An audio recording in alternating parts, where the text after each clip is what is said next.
Un contraste sobrecogedor. Entonces le escupieron en el rostro. Mateo 26:67. Y vi un gran trono blanco y al que estaba sentado en él, de delante del cual huyeron la tierra y el cielo. Apocalipsis 20:11. Guiados por nuestro texto en el Evangelio de Mateo, primero viajemos con el pensamiento al patio del sumo sacerdote Caifás, y allí, sumidos en la más profunda tristeza, captemos el significado de esas terribles palabras. Entonces le escupieron en el rostro. Esas palabras contienen un estruendo más profundo y terrible que el que alberga la centella que estalla en lo alto. Hay un terror más vívido en ellas que en el relámpago más enceguecedor. Entonces le escupieron en el rostro. Observen que esos hombres, los sacerdotes y los escribas y los ancianos y sus esbirros, cometieron ese acto vergonzoso después de haber oído decir a nuestro Señor: desde ahora veréis al Hijo del Hombre sentado a la diestra del poder de Dios y viniendo en las nubes del cielo. Fue en señal de desdén hacia esa aseveración y de escarnio hacia ese honor que vaticinaba para sí mismo, que entonces le escupieron en el rostro, como si no pudieran tolerar más que él, que estaba siendo juzgado por ellos, reclamara ser su juez, que él, a quien habían conducido cautivo desde el huerto de Getsemaní al filo de la medianoche, hablara de venir en las nubes del cielo. Entonces le escupieron en el rostro. No podría dejar de agregar que agredieron así a nuestro Señor después que el sumo sacerdote hubo rasgado sus vestiduras. Hermanos míos, no olviden que se suponía que el sumo sacerdote representaba todo lo que era bueno y venerable entre los judíos. El sumo sacerdote era la cabeza terrenal de su religión. Era él quien, único entre los mortales, podía penetrar dentro del velo. Con todo, fue él quien condenó al Señor de gloria al tiempo que rasgaba sus vestiduras diciendo: «¡Ha blasfemado! ¿Qué más necesidad tenemos de testigos? He aquí, ahora mismo habéis oído su blasfemia». Me pongo a temblar cuando pienso que podemos ser muy eminentes en el servicio de Dios y, no obstante, ser terribles enemigos del Cristo de Dios. Que ninguno de nosotros piense que porque hemos escalado los lugares más elevados de la Iglesia, que por eso hemos de ser salvos. Podemos ser sumos sacerdotes y tener Urim y Tumim, y ponernos el pectoral con todas sus maravillosas piedras místicas, y ceñirnos un cinto de obra primorosa, y sin embargo, a pesar de todo ello, podríamos ser cabecillas de quienes resuman desprecio contra Dios y su Cristo. Cuando Caifás hubo pronunciado la palabra de condenación en contra de Cristo, fue entonces que le escupieron en el rostro.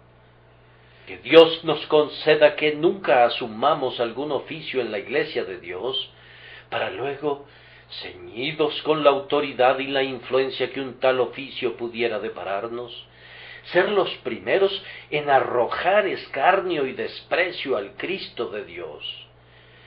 Sin embargo, no dudo al decir que cuando los hombres miran al sacerdocio terrenal, en lugar de mirar a Cristo, el grandioso sumo sacerdote, cuando se les enseña a los hombres a confiar en la misa, en vez de confiar en el único sacrificio de Cristo en la cruz por el pecado, es entonces cuando los propios sacerdotes marcan la pauta para escupir en su rostro.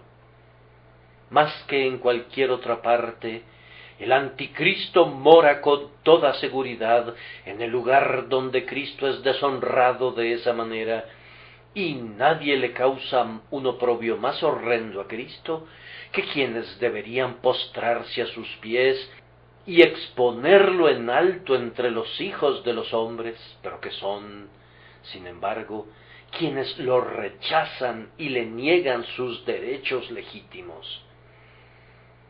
Después que hubo proclamado su deidad como rey y juez de todo, entonces le escupieron en el rostro, y después que el hombre que debió haber sido su principal siervo terrenal se convirtió en un architraidor y marcó la pauta para desdeñarlo, acusándolo de blasfemar, entonces le escupieron en el rostro. 2 o 3 pensamientos se vienen a mi mente cuando pienso que esos hombres perversos escupieron en efecto en el rostro de Cristo, en ese rostro que es la luz del cielo, el gozo de los ángeles, la bienaventuranza de los santos y el propio fulgor de la gloria del Padre. Este acto de escupir nos muestra primero cuán lejos irá el pecado.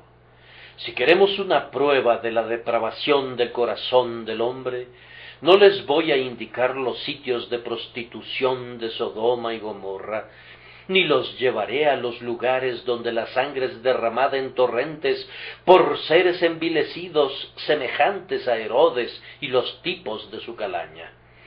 No, la más clara prueba de que el hombre está totalmente caído y de que el corazón natural está enemistado contra Dios, es evidente en el hecho de que escupieron en efecto en el rostro de Cristo, de que en efecto lo acusaron, lo condenaron, lo condujeron como un malhechor y lo colgaron como un criminal para que muriera en la cruz.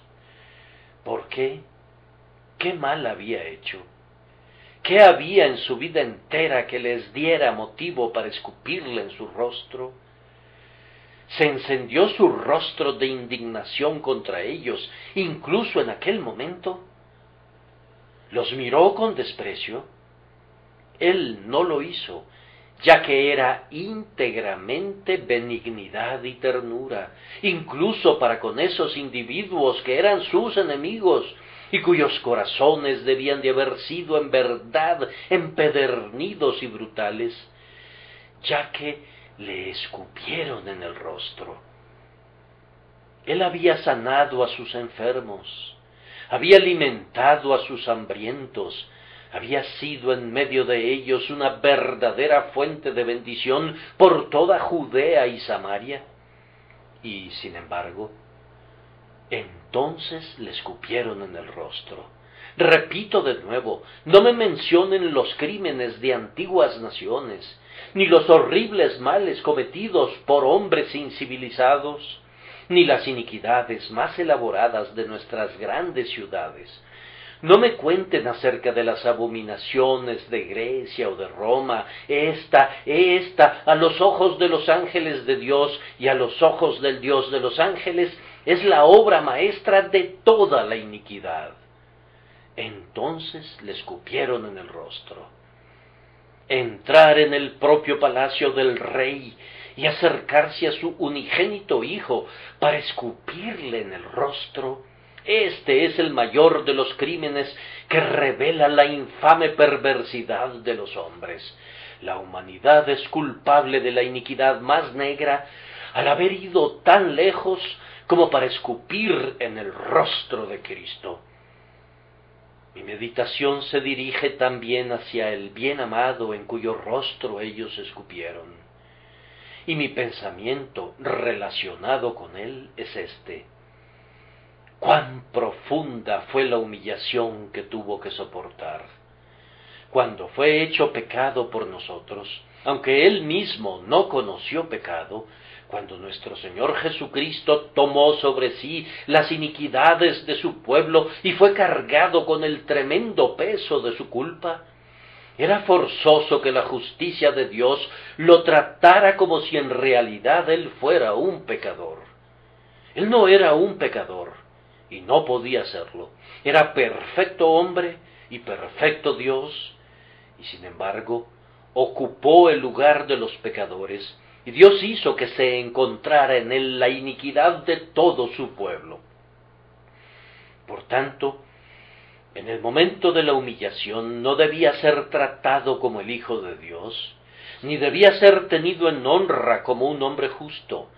Debía ser entregado primero a la vergüenza y al desprecio, y luego al sufrimiento y a la muerte, y en consecuencia no le fue escatimado el último y el más brutal de los insultos. Entonces le escupieron en el rostro. Oh Señor mío, ¿a qué degradación tan terrible has sido conducido? ¿A qué profundidades eres arrastrado por causa de mi pecado y del pecado de todas las multitudes de personas cuyas iniquidades fueron colocadas sobre ti? Oh hermanos míos, odiemos el pecado. Oh hermanas mías, detestemos el pecado, no sólo porque horadó las benditas manos y los pies de nuestro amado Redentor, sino porque se atrevió incluso a escupirle en su rostro. Nadie podría conocer jamás toda la vergüenza que el Señor de gloria sufrió cuando le escupieron en su rostro. Estas palabras se deslizan sobre mi lengua demasiado suavemente, tal vez incluso no las sienta como debería sentirlas, aunque lo haría si pudiera. Pero si pudiera sentir como debería sentir, estando en sintonía con la terrible vergüenza de Cristo, y si luego pudiera interpretar esos sentimientos mediante cualquier lenguaje conocido para el hombre mortal, seguramente ustedes inclinarían sus cabezas y se sonrojarían y sentirían que dentro de sus espíritus surge una ardiente indignación en contra del pecado que se atrevió a someter al Cristo de Dios a una vergüenza como esa. Quiero besar sus pies cuando pienso que de hecho le escupieron en su rostro. Luego mis pensamientos vuelan de nuevo hacia él de esta manera. Pienso en la afectuosa omnipotencia de su amor. ¿Cómo podía soportar ser víctima de los salivazos cuando, con una mirada de enojo de sus ojos, la llama habría podido matarlos y abrazarlos a todos? Sin embargo, no opuso resistencia incluso cuando le escupieron en su rostro. Y ellos no fueron los únicos que lo insultaron así, pues posteriormente, cuando fue llevado por los soldados al pretorio de Pilato, ellos también le escupieron llenos de cruel desprecio y de escarnio. Vean cómo sufre el paciente Jesús los insultos más rastreros. Los pecadores han atado las manos omnipotentes y escupen en el rostro de su Creador. ¿Cómo pudo tolerarlo? Amigos, él no habría podido tolerarlo si no hubiera sido omnipotente.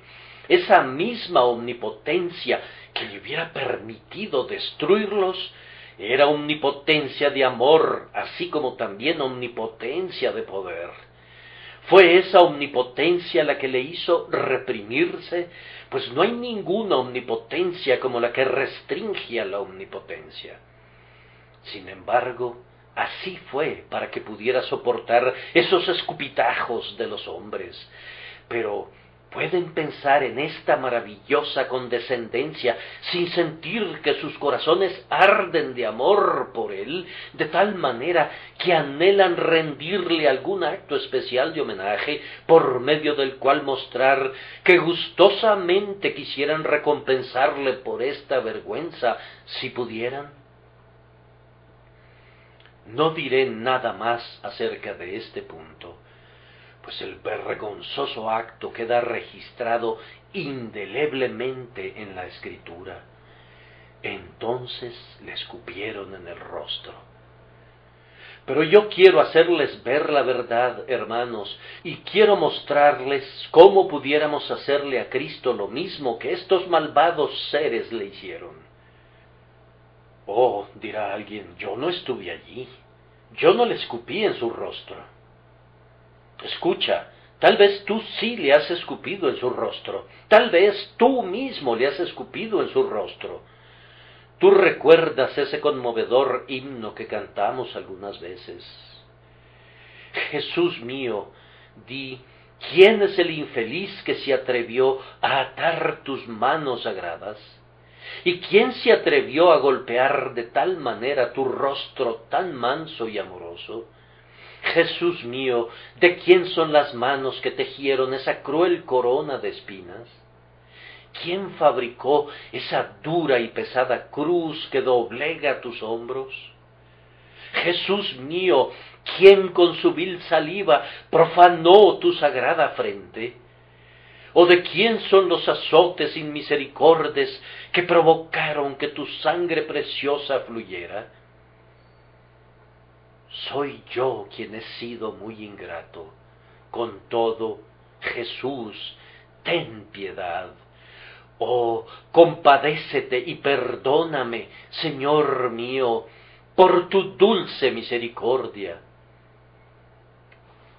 Hay todavía algunos que escupen en el rostro de Cristo, negando su deidad.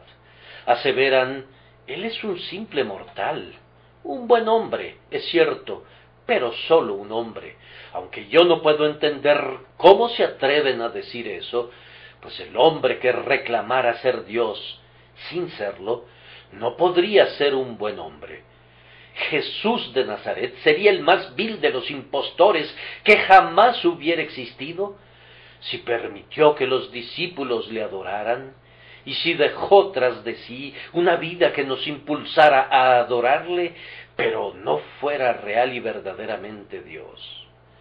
Por tanto, de todos aquellos que declaran que no es Dios, y hay un grupo grandísimo de esas personas, incluso en medio del pueblo nominalmente religioso de nuestros días, hemos de decir tristemente, pero verazmente, entonces le escupieron en el rostro. También hacen lo mismo aquellos que vituperan su evangelio. En estos días hay muchas personas que parecieran no poder ser felices a menos que estén despedazando el evangelio, especialmente el divino misterio del sacrificio sustitutivo de Cristo. Es el blanco de las flechas de los sabios, y me estoy refiriendo a quienes son sabios según la sabiduría de este mundo. A nosotros nos deleita saber que nuestro Señor Jesucristo sufrió en el lugar y en sustitución de su pueblo.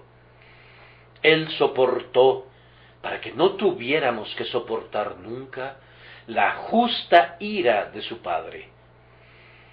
Sin embargo, he leído algunas cosas horribles que han sido escritas en contra de esa bendita doctrina, y conforme las leía, sólo podía decirme a mí mismo, entonces le escupieron en el rostro. Si hay algo que excede a todo lo demás en la gloria de Cristo, es su sacrificio expiatorio. Y si alguna vez introduces tu dedo en la niña de su ojo y tocas su honor en el punto más delicado posible, es cuando tienes algo que decir en contra de su ofrenda de sí mismo como sacrificio para Dios, sin mancha y sin contaminación, para quitar las iniquidades de su pueblo. Por consiguiente, juzguen ustedes mismos este asunto, y si alguna vez han negado la deidad de Cristo, o si han atacado alguna vez su sacrificio expiatorio, podría haberse dicho en verdad de ustedes, entonces le escupieron en el rostro. Además, este mal es perpetrado también cuando los hombres prefieren su propia justicia a la justicia de Cristo. Hay algunas personas que dicen, nosotros no necesitamos perdón, Nosotros no necesitamos ser justificados por la fe en Cristo, pues ya somos lo suficientemente buenos. O estamos obrando nuestra propia salvación. Tenemos el propósito de salvarnos a nosotros mismos. Oh, señores, si ustedes pudieran salvarse a ustedes mismos, ¿por qué entonces Jesús se desangró en la cruz? Fue en verdad una superfluidad que el Hijo de Dios muriera en cuerpo humano, si hubiese la posibilidad de salvación por los propios méritos de ustedes. Y si prefirieran los méritos de ustedes a los suyos, se debe decir también de ustedes. Entonces le escupieron en el rostro. Las justicias suyas son únicamente como trapo de inmundicia, y si prefieren eso al lino limpio y resplandeciente que es la justicia de los santos, si piensan lavarse en sus lágrimas y desprecian así esa sangre preciosa sin la cual no hay purificación de nuestro pecado, entonces ¿también a ustedes se les aplica nuestro texto? Entonces le escupieron en el rostro cuando prefieren su propia justicia a la justicia de Cristo. Amigo, con frecuencia te he hablado sobre la parábola del hijo pródigo, pero posiblemente tu caso sea más parecido al del hermano mayor de la parábola. Tú tienes ya tu porción de bienes, que es de tu completa propiedad, y la estás guardando. Eres rico y te has enriquecido y no tienes necesidad de nada. Eres justo con justicia propia y piensas que te puede ir muy bien sin Dios y sin Cristo, y sospechas a medias que Dios a duras penas podría prescindir de ti. Te está yendo tan bien en la observancia de ritos y ceremonias y en la realización de caridades y devociones que, si tú te fueras a una provincia apartada, harías un papel muy respetable. Serías uno de esos excelentes ciudadanos de aquella provincia que enviaría a su debido tiempo a algún hijo pródigo a tus campos para que alimentara a tus cerdos. Estoy inclinado a creer que tu caso es más triste incluso y más desesperanzado que el del propio hijo pródigo. Tú también te has alejado de Dios y estás viviendo sin Él.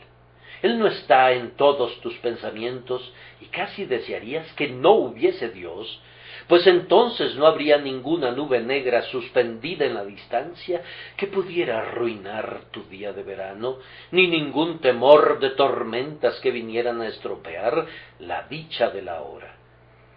Se debe decir de ti tan ciertamente como se dice del infiel declarado que abiertamente rechaza a Cristo. Entonces le escupieron en el rostro. Lo mismo es, tan tristemente cierto, cuando alguien abandona la profesión de ser un seguidor de Cristo. Hay algunos, que por un tiempo han dado la impresión de estar bien en la iglesia de Dios. Yo no voy a juzgarlos, pero ha habido algunos que, después de hacer una profesión de religión, han regresado deliberadamente al mundo. Después de dar la impresión de ser muy celosos durante un tiempo, se han vuelto mundanos y buscadores de placeres, y tal vez incluso lascivos y viles. Quebrantan el día de guardar, descuidan la palabra de Dios, abandonan el propiciatorio, y su fin es peor que su principio. Cuando un hombre abandona a Cristo por una ramera, cuando renuncia al cielo por el oro, cuando renuncia a los gozos que profesó haber tenido en Cristo para encontrar el júbilo en la compañía de los impíos, se convierte en otro ejemplo de la verdad de estas palabras. Entonces le escupieron en el rostro. Preferir cualquiera de estas cosas a Cristo es infame, y el mero acto de echar saliva por la boca pareciera ser poco comparado con este pecado de escupir con el propio corazón y con el alma y de derramar desdén contra Cristo al preferir algún pecado a Él. Sin embargo, ¡ay! ¿Cuántas personas están escupiendo todavía de esta manera en el rostro de Cristo? Tal vez algunas personas presentes lo estén haciendo ahora. Queridos amigos, si nuestra conciencia nos acusa en alguna medida de este pecado, tenemos que confesarlo de inmediato. Humillémonos delante del Señor y con la propia boca que le escupió, besemos al Hijo para que no se enoje y perezcamos en el camino, pues se inflama de pronto su ira. Y cuando hayamos confesado el pecado, tenemos que creer que Él es capaz de perdonarnos y que quiere hacerlo. Yo sé que cuando el pecado es sentido conscientemente, se requiere de un gran acto de fe para creer en el esplendor de la divina misericordia, pero, queridos amigos, tienen que creerlo. Háganle al Señor Jesús el gran honor de decirle: Clemente Señor, lávame en tu sangre preciosa, aunque yo en verdad escupí en tu rostro, lávame en esa fuente limpiadora, y seré más blanco que la nieve, y de acuerdo a su fe, así les será hecho. Ustedes recibirán incluso el perdón de este grave pecado, si lo confiesan y creen que Cristo puede perdonarlo y quiere hacerlo. Y cuando hayan hecho eso, entonces, su vida entera ha de ser gastada en tratar de enaltecer y glorificar a aquel a quien ustedes y otros han difamado y deshonrado. Oh, yo pienso que si yo hubiese negado alguna vez la deidad de Cristo, querría pararme en este púlpito noche y día para revocar lo que dije y para declarar que Él es el Hijo de Dios con poder. Pienso que si yo erigiera cualquier cosa para contraponerla a Él, querría exaltarlo día y noche poniéndolo por encima de todo lo demás, como ciertamente anhelo hacerlo. Vamos, hermanos y hermanas cristianos, hagamos algo inusual en honor de Cristo, descubramos algo o inventemos algo nuevo, ya sea en compañía de otros o exclusivamente por nosotros mismos, por medio de lo cual podamos glorificar más ampliamente su nombre bendito. Quiero agregar esto. Si alguna vez alguien nos despreciara por causa de Cristo, no lo consideremos doloroso. Antes bien, hemos de estar dispuestos a soportar el escarnio y el desprecio por Él. Hemos de decirnos: entonces le escupieron en el rostro. ¿Qué importa entonces que escupan también en el mío? Si lo hacen, diré: salve oprobio y bienvenida vergüenza, pues me sobrevienen por su amada causa. Mira, ese malvado está a punto de escupir en el rostro de Cristo. Interpón tu mejilla para que puedas detener el escupitajo con tu rostro, para que no caiga sobre él otra vez, pues ya que fue sometido a tan terrible vergüenza, cada uno de los redimidos con su sangre preciosa debería considerar un honor ser partícipe de la vergüenza, si de cualquier manera pudiéramos resguardarlo de seguir siendo despreciado y desechado entre los hombres. Ya ven, queridos amigos, que no les he predicado, sino que simplemente he hablado muy débilmente, y no he hablado del todo sobre este maravilloso texto como hubiera deseado y esperado haber podido hacerlo. Entonces le escupieron en el rostro. Ahora procuren prestarme atención durante unos cuantos minutos, mientras les presento ese mismo rostro bajo una luz muy diferente. Nuestro segundo texto está en el capítulo 20 de Apocalipsis, en el versículo 11. Y vi un gran trono blanco, y al que estaba sentado en él, de delante del cual huyeron la tierra y el cielo, y ningún lugar se encontró para ellos.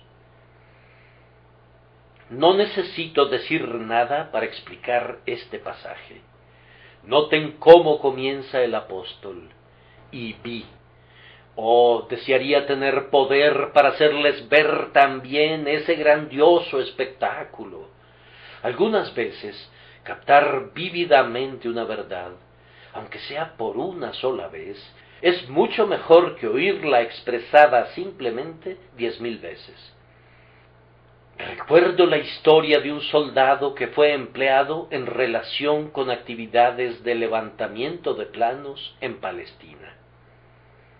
Él estaba con otros miembros del grupo en el valle de Josafat, y sin pensar seriamente en sus palabras, les dijo a sus colegas: algunas personas dicen que cuando Cristo venga una segunda vez para juzgar al mundo, el juicio tendrá lugar en el valle de Josafat, en este preciso lugar donde nos encontramos ahora.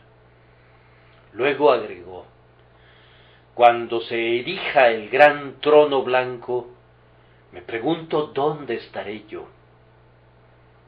Se dice que exclamó descuidadamente: voy a sentarme aquí, sobre esta gran piedra, y se sentó.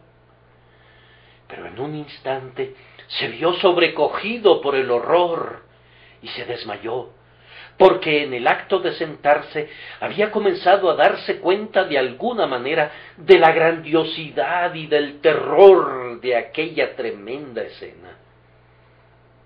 Me gustaría saber cómo hacer o decir algo por lo cual les pudiera hacer captar esa escena que Juan vio en visión. El Señor Jesucristo ascendió al cielo desde la cumbre del olivar en su propio cuerpo, y así vendrá de igual manera, tal como fue llevado al cielo.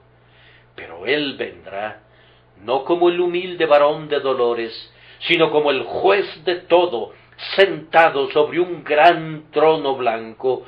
Y Juan dice: y yo lo vi. Tal como cantamos hace unos cuantos minutos, el Señor vendrá, pero no será el mismo que una vez vino en humildad, un cordero silente frente a sus enemigos, un hombre fatigado y lleno de dolores.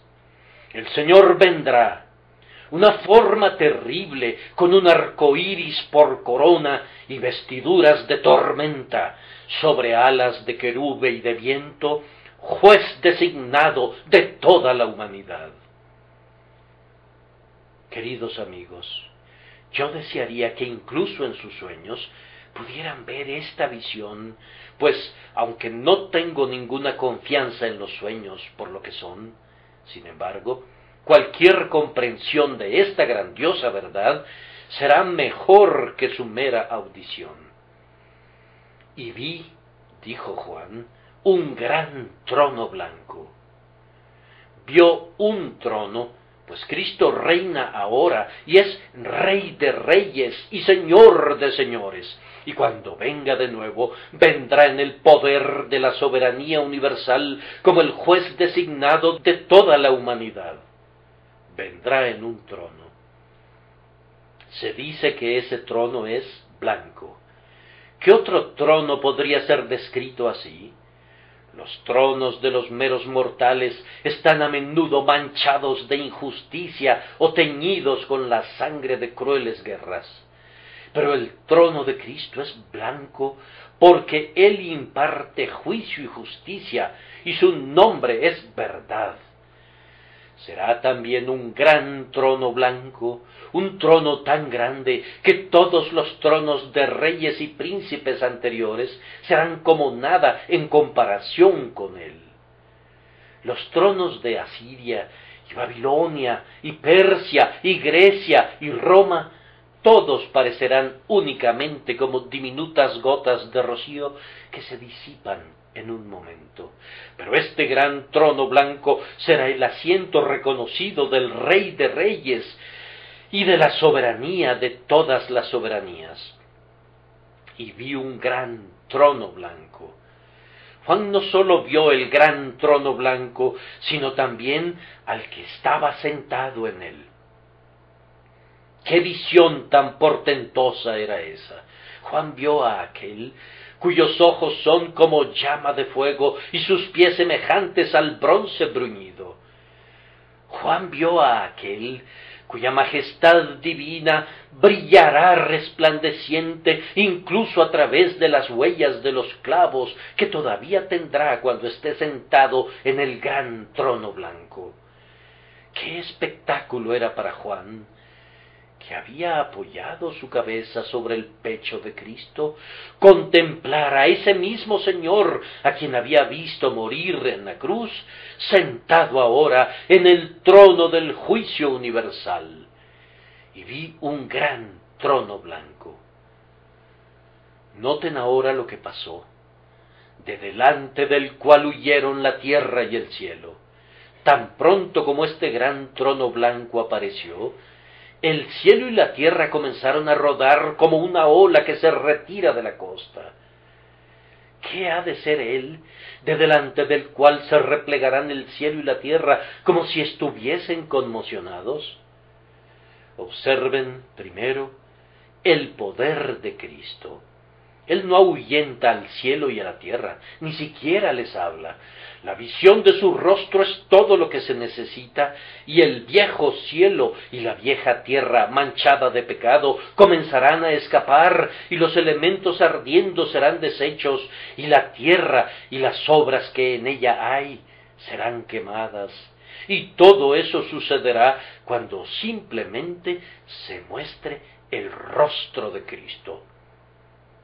Él no tiene que alzar su brazo, ni tiene que tomar una jabalina para lanzarla a la tierra condenada.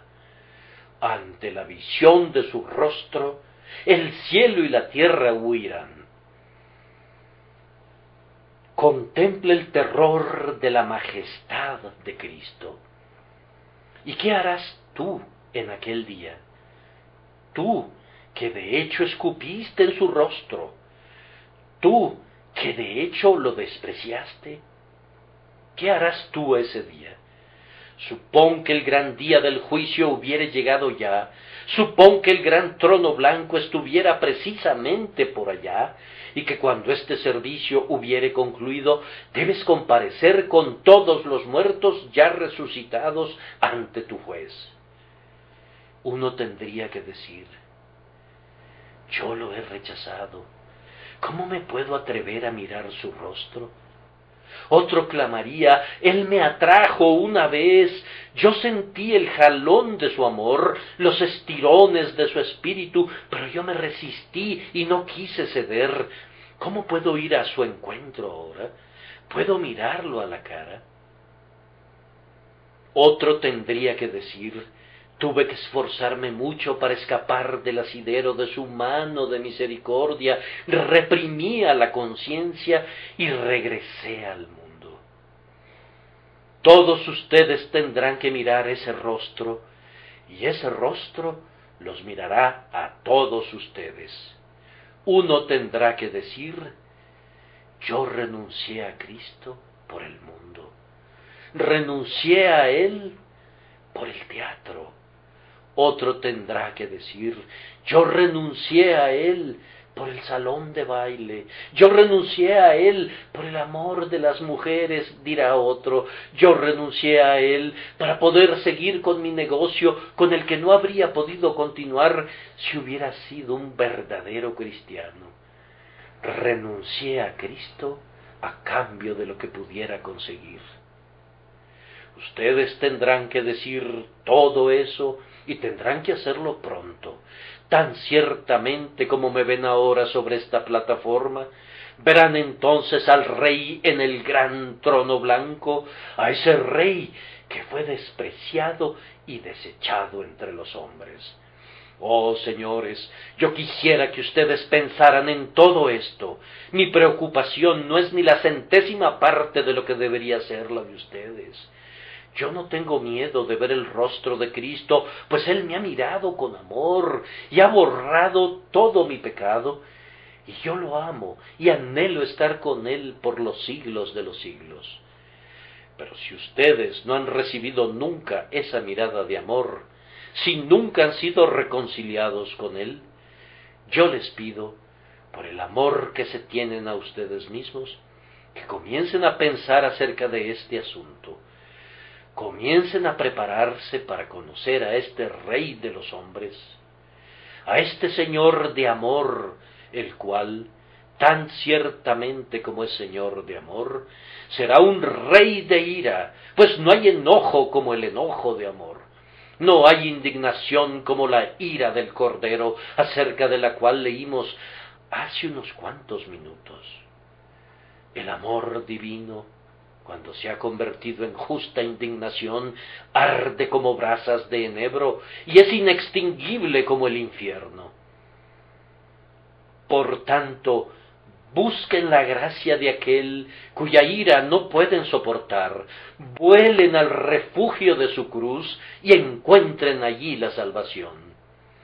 Y antes de que el cielo y la tierra comiencen a huir del rostro de aquel que se sienta en el trono, y antes de que ustedes mismos comiencen a clamar a las rocas que los cubran y a los montes que los oculten de ese rostro, busquen su faz con humilde penitencia y fe, para que estén preparados para el encuentro gozoso con Él en aquel último día tremendo. Si todo lo que he estado diciendo fuera un sueño, deséchenlo y sigan sus caminos que los conducen al pecado. Pero si estas cosas fueran la propia verdad de Dios, y verdaderamente lo son, actúen como deberían hacerlo unos hombres cuerdos. Reflexionen al respecto y prepárense para el encuentro con su juez.